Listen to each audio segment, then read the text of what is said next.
nice picture of our project here in the interior part of Alaska. And this picture brings me full circle. As a young geologist 30 years ago, my first employer was Inco, the biggest nickel mining company in the world at the time. And they said, Greg, move up to Alaska. We see the rocks there look a lot like the rocks in Norilsk in Siberia, which is the largest nickel deposits on Earth. And so in the late 90s, I had a big team and I did a lot of exploration right at this exact same spot that I've now reacquired. And I didn't find in the 1990s rich, massive sulfide nickel deposits like Inco wanted me to find, but we did drill into hundreds of meters of disseminated sulfides.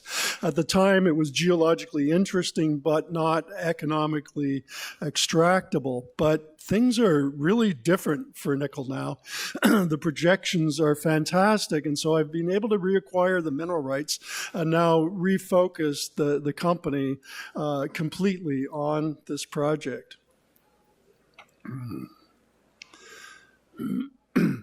And why nickel? Why is the timing perfect for nickel? Well, its main use has always been and continues to be the manufacture of stainless steel. Mix a little bit of chrome and a little bit of nickel with the iron, and you've made beautiful stainless steel. And nickel has all kinds of other uses as well, but then now suddenly there's a whole new use for nickel. 29 kilos of nickel in every single average electric vehicle battery. They call them lithium-ion batteries, but really there's substantially more nickel in that battery than lithium. And it's not just car batteries, but these big battery plants that we're now manufacturing around the country to store solar energy, to store wind energy.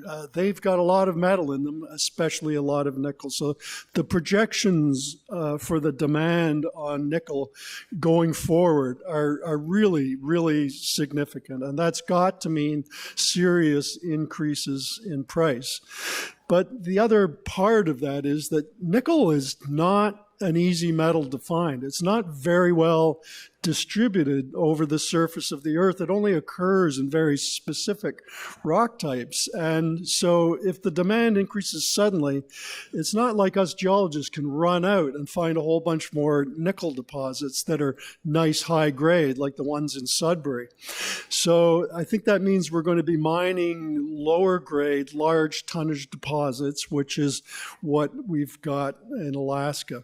The Department of Energy sure sees the risk going forward. In fact, the United States is in a very, very vulnerable position when it comes to metals, especially metals that they want for an electric energy transition. They rate lithium and nickel as the most critical, but I know nickel is a lot harder to find than lithium. And so I can see the price increases for nickel coming really soon.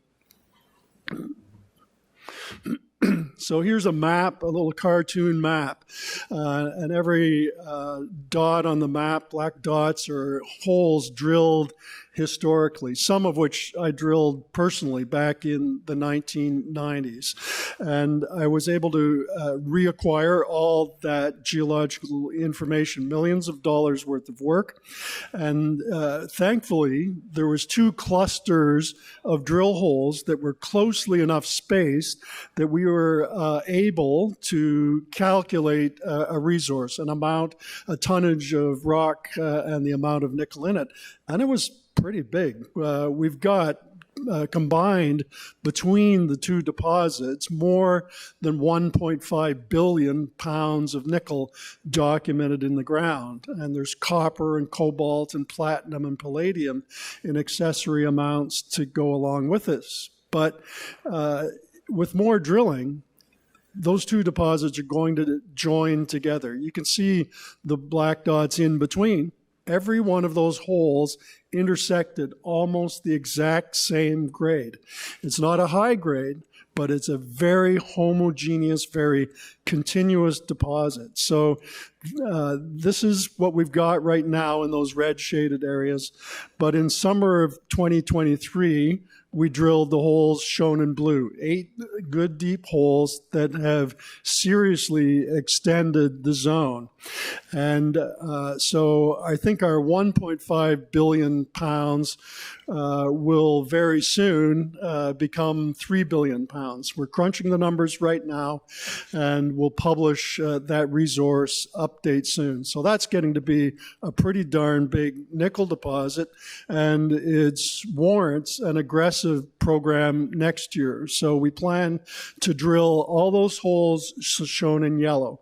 And as long as that historical grade holds up, and there's no reason why it shouldn't, because every time we drill into that particular magmatic layer, we get the same concentration of metals.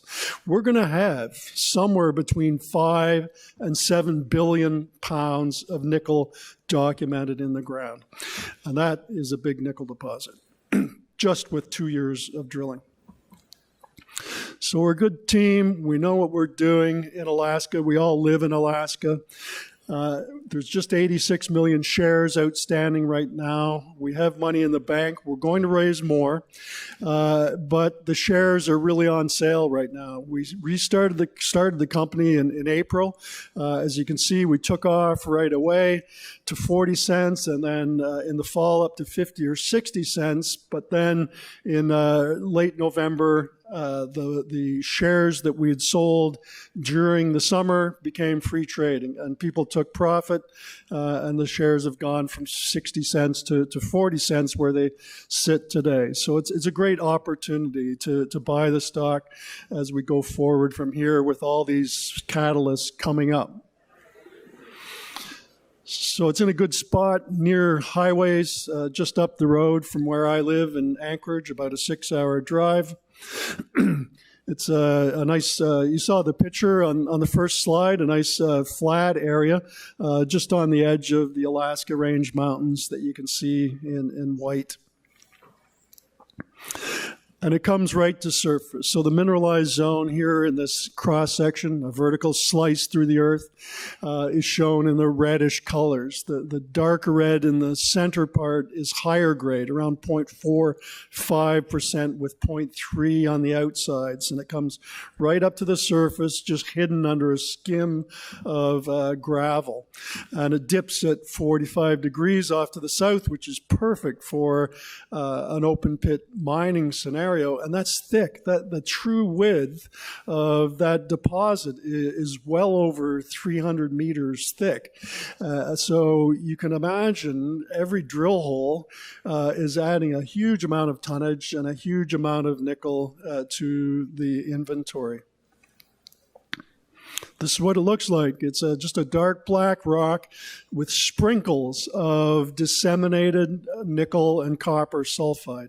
It's very uniform, very regular, over thousands of meters in strike length. In fact, we think the zone is up to 12 kilometers in length. On average, 300 meters thick and 12 kilometers long. So that's a lot of nickel. So the plan's simple. We're going to drill all those yellow holes this summer, and we should come out with about 6 or 7 billion pounds of nickel with a substantial amount of copper and cobalt to go with it, and thousands of ounces of platinum, palladium, and even a little bit of gold. To compare us to other companies, and I think Canada Nickel is the best comparison, that soon we're going to catch up to them. We've established the resource. You can see on the far right, the green is contained nickel, the blue is the other metals, and you can see the black dots are the grade. We're actually higher grade than a lot of our peers, but there's been a lot of interest shown, in Canada Nickel. They've done a great job at getting attracting strategic investors, first Anglo-American, and then somewhat surprisingly Agnico Eagle, a pure gold company, and now Samsung has made a strategic investment with Canada Nickel. These companies have endorsed that project, but they've endorsed the overall idea that we as a mining industry will be mining these large, lower grade deposits. And I look at Canada Nickel, their market capitalization is around 300 million. Ours is around 30 million. I know that we're going to catch up to them in just a couple of years. So there's great opportunity for share price increase. So that about wraps it up, Brian. We look forward to this summer's work and getting our share price up there. Thank you, sir.